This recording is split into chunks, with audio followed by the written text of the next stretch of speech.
को एक बार महत्वपूर्ण जानकारी देते पीसी चीफ गोविंद डोटासरा क्या कुछ कह रहे हैं, सुना देते हैं जरा।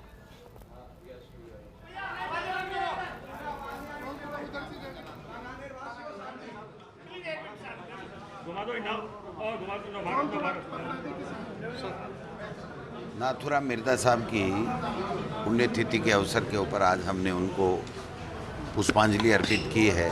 नाथूराम मिर्जा जी किसान परिवार से आते थे, बहुत बड़े लीडर थे, सब समाजों को साथ लेकर के चलते थे और राजस्थान के इतिहास में जनता से जुड़ाव क्या होता है उनसे सीखा जाता है। जब राजस्थान में एक भी सीट नहीं आई थी तब नाथूराम मिर्जा जीते थे।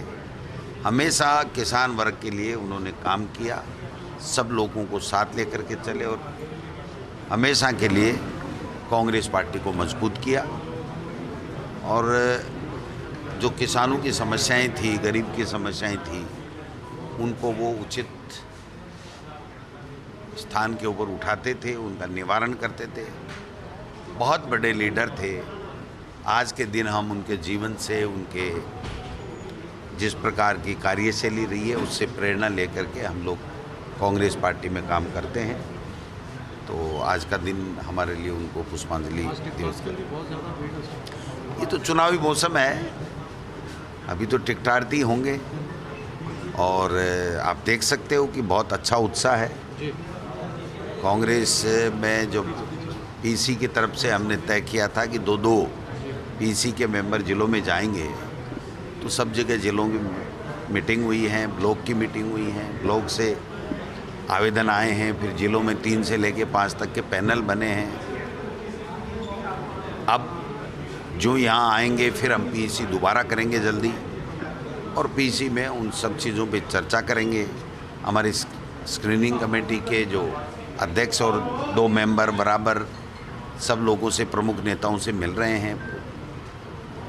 कल वो उदयपुर और बांसवाड़ा संभाग के लोगों से मिलेंगे, तो सबसे एक फीडबैक ले रहे हैं। और जो अच्छी बात ये आ रही है कि 2 दिन की सुनवाई के बाद में और जब सब देख रहे हैं तो सरकार की एंटी कमेंसी नहीं है और सरकार की योजनाओं के कारण से लोगों में उत्साह है। और हर व्यक्ति यही कह रहा है कि साहब टिकट मैं मांग रहा हूँ, मुझे मिले, मुझे नहीं भी मिले तो जिसको मिलेगा वो जीतेगा, क्योंकि अभी कांग्रेस का अच्छा माहौल है।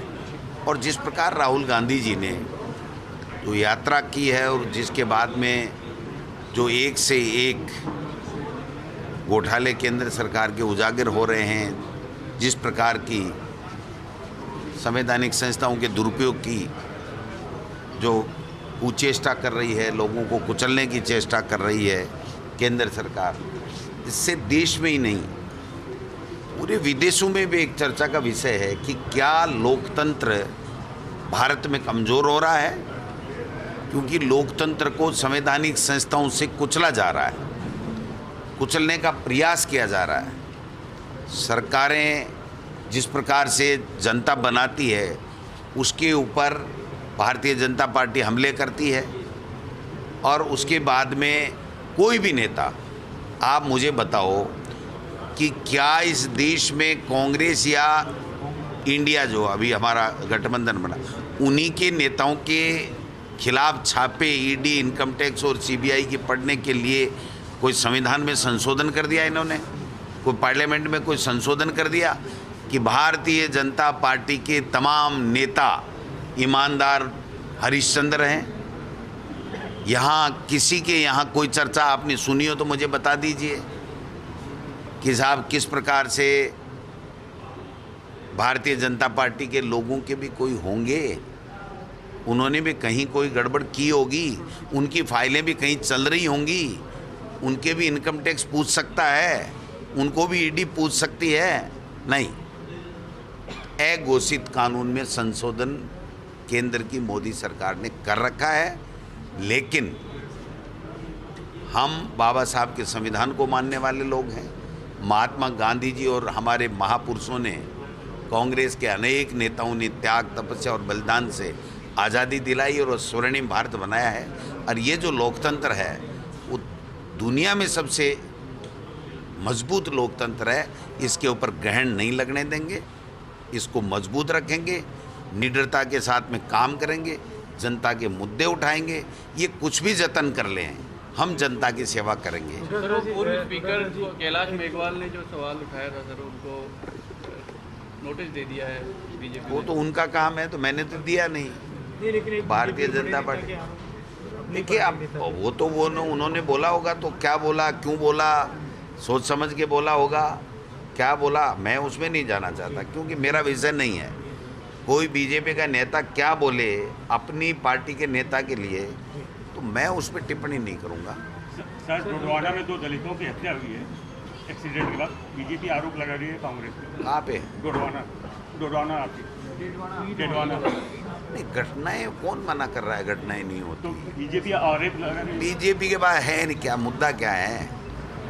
बीजेपी के पास एक ही मुद्दा है, किसी भी घटना घटित हो उसको हिंदू मुस्लिम से जोड़ो, उसको कांग्रेस की गवर्नेंस की फेलियर बताओ, और इनकम टैक्स, ईडी और सीबीआई का दुरुपयोग करके लोगों को क्रैश करने की बातें करो। 200 रुपये जो गैस सब्सिडी दी है सेंट्रल गवर्नमेंट, देनी चाहिए ना, बहुत पहले देनी चाहिए। मेहरबानी कर दी क्या? महंगाई कम करने के मुद्दे के ऊपर 9 साल से 2 बार देश के प्रधानमंत्री बन गए मोदी जी।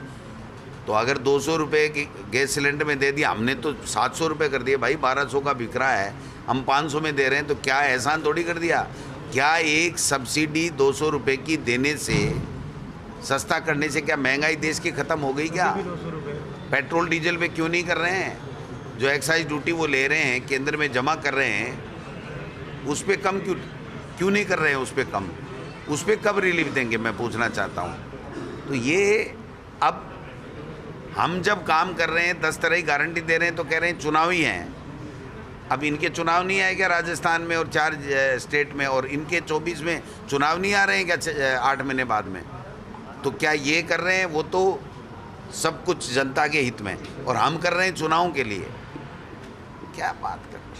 4 दिशाओं से 4 यात्राओं की शुरुआत होने वाली है बीजेपी। ये तो पहले यात्रा हुई था तो निकाल ली इन्होंने, परिवर्तन, आक्रोश, और ये तो हो गई फैल, और ये सुपर फैल होंगी अब, क्योंकि ये वर्चस्व की लड़ाई है, यात्रा नहीं है। ये परिवर्तन है, इनके यहाँ के राजस्थान के जो नेतृत्व है उसको परिवर्तन की यात्राएं हैं ये। पहले सतीश पूनिया जी को बर्फ में लगाया, परिवर्तन किया, फिर वसुंधरा जी को परमानेंट परिवर्तन कर ही रहे हैं। कैलाश मेघवाल जी का आपने देख ही लिया, वो क्यों बोले, सबको पता है कि उनका भी परिवर्तन करने का मूड बना रखा है। पहले जो चुनाव थे उसमें कन्हैया, वो क्या नाम था उनका, वहाँ से दारियाबाद से परिवर्तन किया ही था। उससे पहले गुलाब जी भाई साहब थे, वो जिसको टिकट दिला रहे थे उसको नहीं करके परिवर्तन किया ही था। तो ये तो परिवर्तन में ही लगे हुए हैं, लेकिन राजस्थान में सरकार का परिवर्तन जनता नहीं करने जा रही है। सरकार से खुश है, उसकी योजनाओं से खुश है, कांग्रेस पार्टी के तमाम कार्यकर्ता खुश हैं, जोश में हैं। इनकी भूतनी निकाल देंगे बीजेपी वालों की।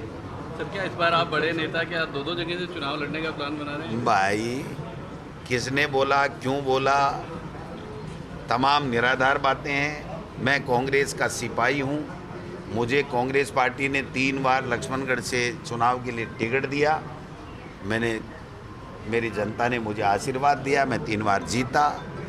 मैंने कांग्रेस पार्टी लक्ष्मणगढ़ से अप्लाई किया है, अगर मेरी पार्टी लक्ष्मणगढ़ से मुझे चुनाव लड़ाएगी तो मैं लड़ूंगा, नहीं जिसको टिकट देगी मैं उसको लड़ाऊंगा। मैं कौन होता हूँ तय करने वाला? मैं तो कह रहा हूँ कांग्रेस को जिताएंगे, सरकार लाएंगे, भारतीय जनता पार्टी का सुपड़ा साफ करेंगे, चूरू में राजेंद्र जी राठौड़ को हराएंगे। एक सबसे बड़ी यही पूछना चाह रहे हो? हराएंगे। एक सब चाह रहे हैं पॉलिसी टिकट वितरण की बने, ये सबकी डिमांड है। पॉलिसी क्या? अब देखिए, अभी हमने आवेदन लिए है, यही पॉलिसी के तहत ही लिए हैं। आज तक किसी ने भेजा नहीं सीईसी के लोगों को, हमने पहले तय किया। जब मैं चेयरमैन हूँ तो मैंने आग्रह किया सभी लोगों से कि भाई मेरा मन है ब्लॉक के लोगों से भी राय ली जाए। ब्लॉक अध्यक्ष बनाते हैं, मंडल अध्यक्ष बनाते हैं, उनसे पूछते नहीं तो फिर मतलब क्या? उनसे पूछा जाए, जिलों से पूछा जाए, फिर जो प्रदेश इलेक्शन कमेटी है, वो लोग अपनी अभिशंसा दें, फिर हम सब लोग चर्चा करके एक यूनानिमस जो भी चीज़ हो सकती है नियम वो बना करके फिर हम स्क्रीनिंग में जाएं और स्क्रीनिंग के बाद में छटनी होकर के हम पार्टी आला कमान जो केंद्रीय चुनाव समिति है उसमें जा कर के और टिकटें तय हों। यही एक प्रक्रिया है।